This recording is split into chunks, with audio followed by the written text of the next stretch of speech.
ক্বালা ইয়া আদামু, এখানে আলিফের পর হামজা আছে, এটা আসলে ভিন্ন শব্দ, দেখতে মনে হচ্ছে একই শব্দ কিন্তু ইয়া একটা শব্দ, আদাম আর আলাদা শব্দ, এই জন্য মাদ মুনফাসিল এটার নাম। পরিমাণ 2 আলিফ, হামজা যেন শক্ত হয়। হুম, নুন সাকিন বা আসলে ইকলাব করতে হবে, অর্থাৎ নুনকে পরিবর্তন করে মিম বানিয়ে পড়তে হবে, আবার মিমের গুণনাটা লম্বা করে দিতে হবে। বি, বি বলার সময় 2 ঠোঁট লাগবে কিন্তু বেশি চাপ দিব না। বি হুম, এই হামজাটা শক্ত এবং সুকুন আছে, খেয়াল করতে হবে। বি বলার সাথে সাথে সব আওয়াজ বন্ধ, কোনো আওয়াজ যেন না থাকে। অনেকে বি এরকম আওয়াজ শোনা যায়, এরকম হবে না। বি হুম, বি আসমা ইহিম, অনেকগুলো হামজা, এগুলো শক্ত রাখতে হবে সব।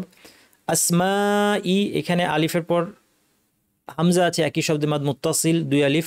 ফালাম্মা, এখানে মিম তারজি লম্বা গুন্না। মা, এখানে 1 আলিফের পর ভিন্ন শব্দে হামজা মাদ মুনফাসিল 2 আলিফ। বা, এখানেও আগের মতো নুন সাকিন বা ইকলাব করতে হবে।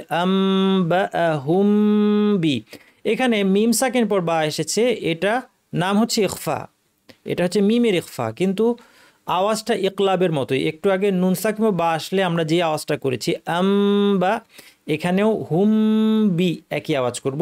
বি আসমা ইহিম। ক্বালা আলাম আকুল লাকুম, কু কু ভারী কিন্তু লাম যেন ভারী না হয়, অনেকে কুল লাকুম এরকম বলেন, লাম ভারী হবে না। আকুল লাকুম, কফ ভারী লাম পাতলা।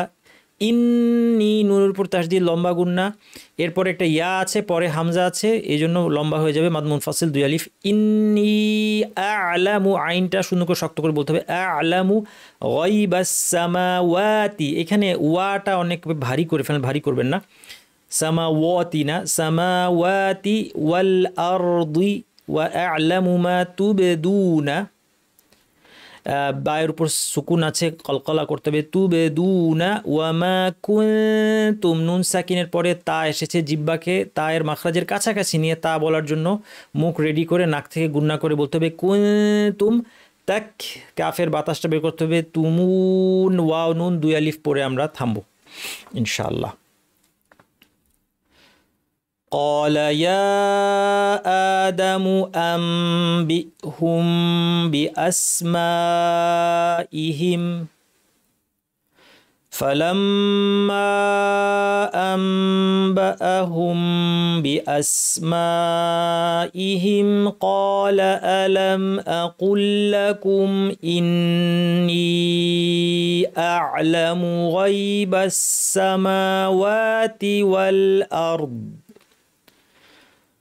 قال ألم أقل لكم إني أعلم غيب السماوات والأرض وأعلم ما تبدون وما كنتم تكتمون। আল্লাহ বললেন, হে আদম, তাদেরকে এসবের নাম বলে দাও।